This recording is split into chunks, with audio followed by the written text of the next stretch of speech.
Assalamualaikum warahmatullahi wabarakatuh. Alhamdulillah wa kafa, wassalatu wassalamu ala rasulillahi mustafa wa ala alihi wa sahbihi wa man wafa. Rabbi shrah li sadri wa yassir li amri wa hlul 'uqdatam min lisani yafqahu qawli. Kita bersyukur kepada Allah, mengucapkan alhamdulillahilladzi bi ni'matihi tatimmus shalihat. Segala puji bagi Allah yang dengan nikmatnya sempurnalah semua amal kebaikan. Allah izinkan kita malam hari ini, malam yang ketiga Ramadan, untuk kita beribadah di rumahnya. Qiyamul lail, qiyamul Ramadan, salat tarawih, nikmat yang harus sangat kita syukuri. Terlebih karena Ramadan ini adalah musim seminya orang-orang yang beriman. Sebab tanpa iman, Ramadan ini hanyalah menjadi beban. Allahumma shalli wa sallim ala sayyidina wa nabiyyina wa habibina wa imamina wa qudwatina wa syafi'ina Muhammad wa ala alihi wa sahbihi ajma'in. Kita bersalawat dan mengirimkan salam terbaik kita kepada manusia terbaik, insan pilihan idola kita semua, Nabi Muhammad sallallahu alaihi wasallam. Ketika datang Ramadan, Rasulullah sallallahu alaihi wasallam bersabda di hadapan para sahabatnya, "Qad ja'akum Ramadan." Telah datang kepada kalian Ramadan, syahrul mubarak, bulan yang diberkahi. Iftaradallahu alaikum shiyamahu. Diwajibkan atas kalian berpuasa padanya. Tuftahu fihi abwabul jannah. Dibukakan pintu-pintu surga. Wa tughlaqu fihi abwabul jahim, dan ditutup pintu-pintu neraka. Wa tughallu syayatin, dan dibelenggu setan-setan yang durhaka. Fihi lailatun khairum min alfi syahr. Di dalamnya terdapat suatu malam yang lebih baik dari 1000 bulan. Man hurima khairaha faqad hurim. Siapa yang terhalang dari kebaikannya, maka sungguh ia telah terhalang dari kebaikan yang banyak di bulan-bulan yang lain. Dari hadis ini kita mendapatkan informasi bahwa ternyata Ramadan itu banyak sekali keistimewaan, banyak sekali kemuliaan, banyak sekali fadilah. Dari 6 keistimewaan Ramadan yang Rasul sebutkan, hanya satu bebannya, yaitu kewajiban kita berpuasa di siang hari, menahan lapar dan haus. Awalnya itu adalah beban, tapi ternyata dibandingkan dengan 6 keistimewaan, beban itu tidak ada apa-apanya. Itu sebabnya tanpa iman kita hanya memandang syariat itu sebagai beban. Dan di akhir Rasulullah peringatkan kita dengan satu peringatan, ya, agar kita tidak terhalang dari kebaikan Ramadan, karena bukan kebetulan ketika kita lalai tidak beribadah di Ramadan, menyia-nyiakan Ramadan, tertidur bertepatan dengan malam Lailatul Qadar, itu bukan suatu kebetulan. Artinya boleh jadi kita memang tidak pantas untuk mendapatkan itu semua. Maka Rasul peringatkan kita di akhir hadis tadi, man hurima khairuha faqad hurim. Siapa yang terhalang dari kebaikan Ramadan, kebaikannya, maka sungguh ia telah terhalang dari kebaikan yang banyak. Wallahu a'lam. Jamaah salat Aisyah dan tarawih yang sama-sama mengharapkan ridha Allah.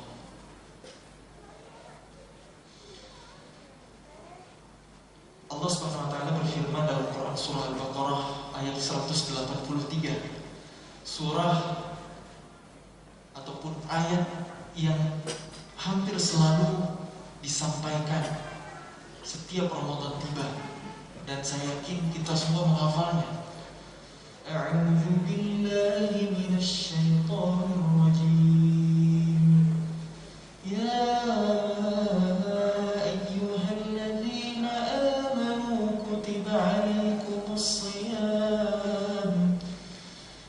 عليكم الصيام كما كتب على الذين من قبلكم لعلكم تتقون. Yang artinya, wahai orang-orang yang beriman, diwajibkan atas kalian berpuasa sebagaimana telah diwajibkan atas orang-orang sebelum kalian, agar kalian bertakwa. Mari kita tadabburi ayat ini. Jangan hanya sebatas lewat saja, sebatas kita baca saja, sebatas kita dengar saja. Izinkan saya menyampaikan tadaburnya ulama untuk menjadi tadabur kita semua. Ya, itu adalah panggilan Allah, harfun nida dalam bahasa Arab. Dalam Al-Quran Allah memanggil terkadang langsung dengan nama. Ya Yahya khudil kitaba biquwwah. Ya Zakaria, terkadang ya Maryam qunuti li rabbiki wasjudi warka'i ma'ar-raki'in. Allah memanggil dengan langsung nama. Terkadang Allah memanggil dengan panggilan yang umum. Ya ayyuhan nas, ya ma'asyaral jinni wal ins. Terkadang Allah memanggil dengan panggilan anak cucu keturunan. Ya Bani Adam, ya Bani Israel. Terkadang Allah memanggil dengan panggilan kehinaan. Ya ayyuhal kuffar. Dan yang terakhir Allah memanggil panggilan kemuliaan, yaitu ya ayyuhalladzina amanu. Wahai orang-orang yang beriman. Itu adalah panggilan kemuliaan, panggilan kasih sayang Allah kepada kita orang-orang yang beriman, yang punya iman di dalam dadanya, di dalam hatinya. Maka panggilan itu akan menentukan kalimat berikutnya, kata ulama. Seorang ayah yang sayang kepada anaknya, orang tua yang sayang kepada buah hatinya, pasti akan berusaha memberikan yang terbaik, membahagiakan anak-anaknya. Ketika mencegah, melarang sesuatu, pasti untuk kebaikan si anak juga. Itulah kasih sayang. Nah, ketika Allah menyayangi kita orang beriman, memanggil kita dengan panggilan kesayangan, kemudian Allah lanjutkan dengan kutiba alaikumus shiyam, diwajibkan atas kalian berpuasa. Maka puasa itu pasti yang terbaik buat kita. Wa antasumu khairul lakum. Puasa itu kalau ditinjau dari segi ilmu manapun pasti yang terbaik buat kita. Puasa mendetoksifikasi racun tubuh, mengistirahatkan organ-organ tubuh, melatih jiwa kita, ruhiyah kita. Ada banyak sekali pelajaran lewat kita berpuasa.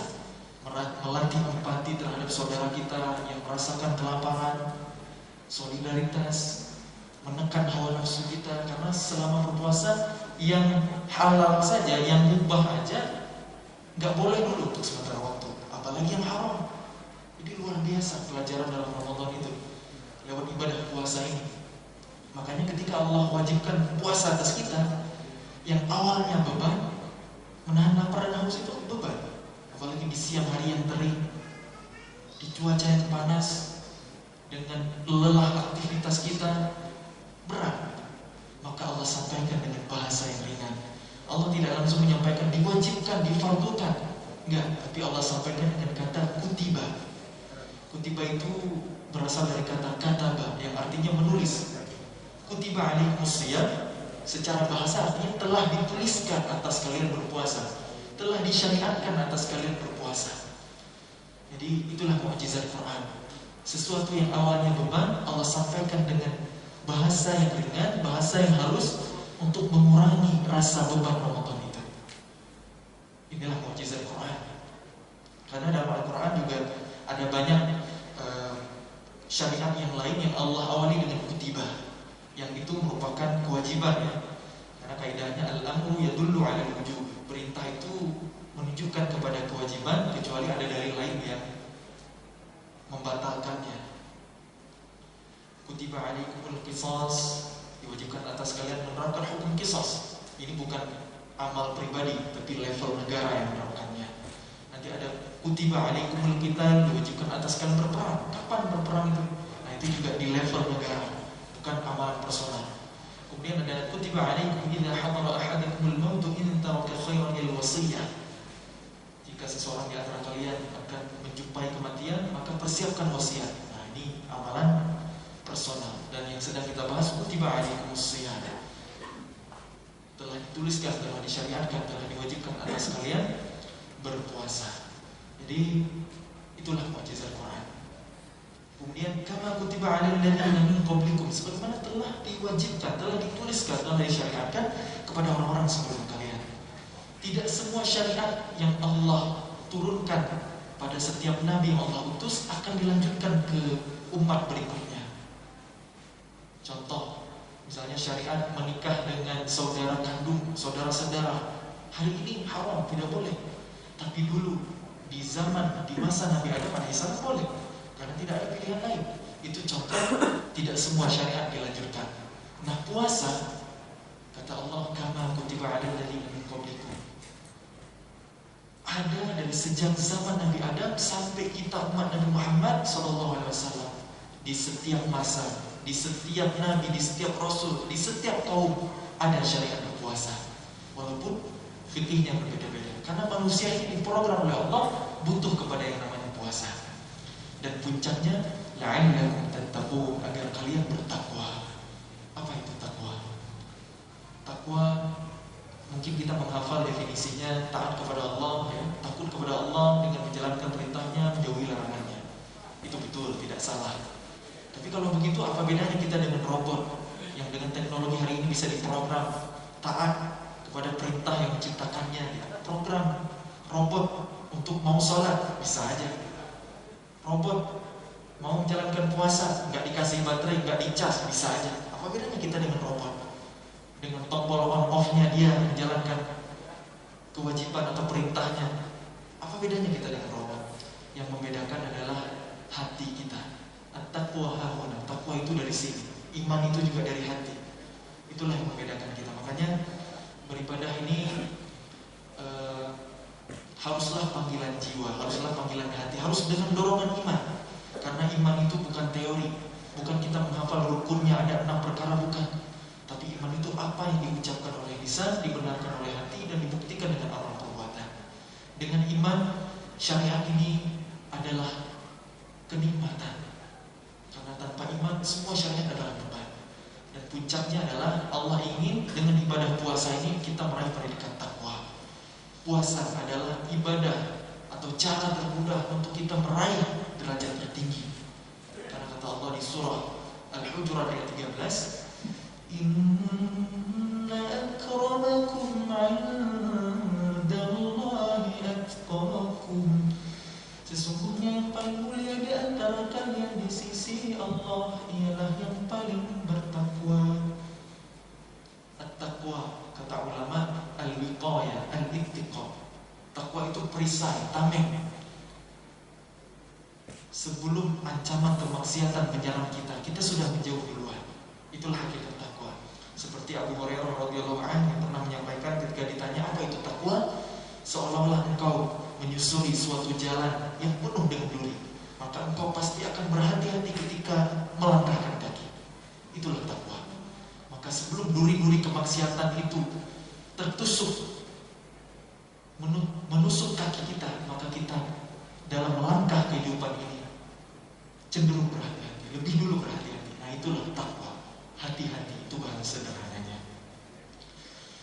Jemaah salat Isya dan Tarawih yang dirahmati Allah Subhanahu wa taala. Istimewanya Ramadan adalah dengan siang di siang hari dan qiyam di malam hari serta Quran sepanjang hari, walaupun lebih istimewa lagi di malam hari. Karena Ramadan adalah bulan Quran. Syahrul Ramadan alladzi unzila fihi al-Qur'an hudan linnas. Bulan Ramadan adalah bulan yang di dalamnya diturunkan Al-Quran. Hudan linnasi wa bayyinatin minal huda wal furqan. Sebagai petunjuk bagi manusia, sebagai penjelasan dan juga pembeda. Quran Allah turunkan di bulan Ramadan. Maka kalau bukan di Ramadan ini, kapan lagi kita lebih mendekat ke Al-Quran? Udah cukuplah 11 bulan yang lalu kita jauh dari Quran, lalai dari membaca Al-Quran, tidak ingat untuk mentadabburi Al-Quran, memahami Quran hingga kita bisa mengamalkannya. Maka Ramadan ini saatnya kita kembali ke Al-Quran.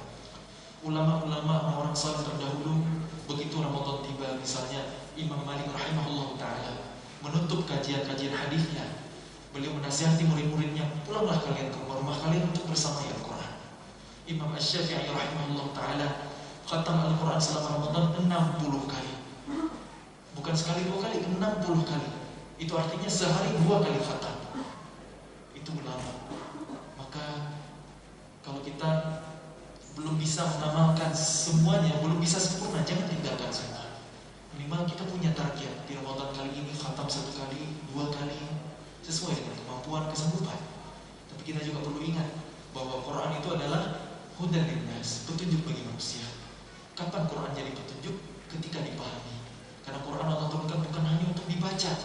Sekalipun sekedar kita baca pahalanya luar biasa, 1 huruf 10 kebaikan, masih terbata-bata ajran kata Nabi, double pahalanya.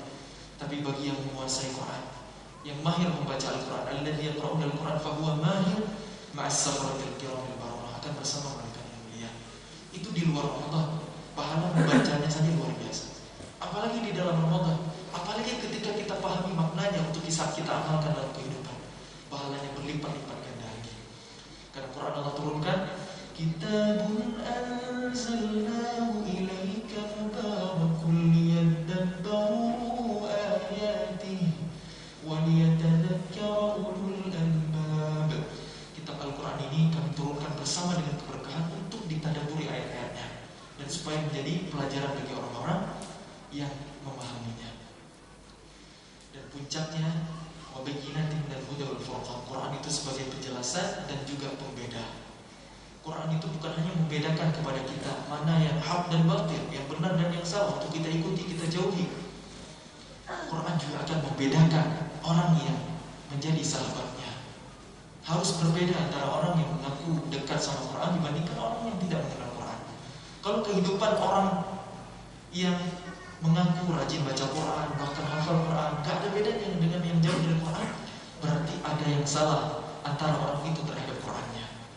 Mungkin salah di niatnya, mungkin salah di urutannya, belum sempurna imannya, tapi sudah mempelajari Al-Quran luar biasa. Karena tidak diawali dengan iman itu berbahaya. Jangan sampai Quran itu menjadi fitnah. Nauzubillah min dzalik. Itulah sebabnya mudah-mudahan dengan momentum Ramadan ini, ya, Ramadan sebagai bulan Quran, Quran yang mulia bersanding dengan segala yang mulia, Al-Quranul Karim. Ramadan, Quran turun di malam yang paling mulia, Lailatul Qadar, bulan yang paling mulia Ramadan. Kemudian turun dengan perantara malaikat yang paling mulia, Jibril alaihissalam, turun di tempat-tempat yang mulia, Makkah dan Madinah sebelum dan setelah Nabi hijrah, dan turun kepada manusia yang paling mulia, yaitu Nabi kita Muhammad sallallahu alaihi wasallam. Maka mudah-mudahan ketika kita berusaha untuk menjadi sahabat Al-Quran, kita pun dimuliakan oleh Allah SWT. Karena Nabi pernah berkata, bersabda dalam sebuah hadis, "Iqra'ul Quran fa innahu ya'ti yawmal qiyamah syafi'an li ashabi." Bacalah Al-Quran karena kelak pada hari kiamat Quran akan memberikan syafaat pertolongan kepada sahabatnya di dunia. Khairukum man ta'allama Al-Quran wa 'allama. Sebaik-baik kalian adalah yang mempelajari Al-Quran dan mengajarkannya. Ramadan adalah bulan Quran. Mari kita maksimalkan kedekatan kita dengan Al-Quran di bulan ini serta ibadah-ibadah yang lain. Jangan lewatkan kemuliaan Ramadan. Ibnu Al-Jauzi rahimahullah ta'ala pernah berkata, keistimewaan Ramadan dibandingkan 11 bulan yang lain seperti anak-anak Nabi Ya'qub alaihissalam yang jumlahnya 12 orang. Sebagaimana Yusuf adalah anak yang paling disayang oleh Nabi Ya'qub, maka begitu juga kedudukan Ramadan di sisi Allah SWT. Dengan satu orang doa Nabiullah Yusuf alaihissalam, Allah ampuni dosa-dosa saudara-saudaranya, 11 saudaranya di masa lalu yang jahat kepada Yusuf alaihissalam. Maka semoga dengan amal kita di bulan Ramadan, Allah berkenan mengampuni dosa-dosa kita di 11 bulan yang lalu. Amin ya rabbal alamin. Wallahu a'lam bishawab. Barakallahu fikum. Yang benar dari Allah, yang salah dari kebodohan saya, semoga Allah ampuni. Mudah-mudahan Allah tunjuki kita semua kepada pemahaman yang paling dekat dengan kebenaran. Akhirul kalam. Wassalamualaikum warahmatullahi wabarakatuh.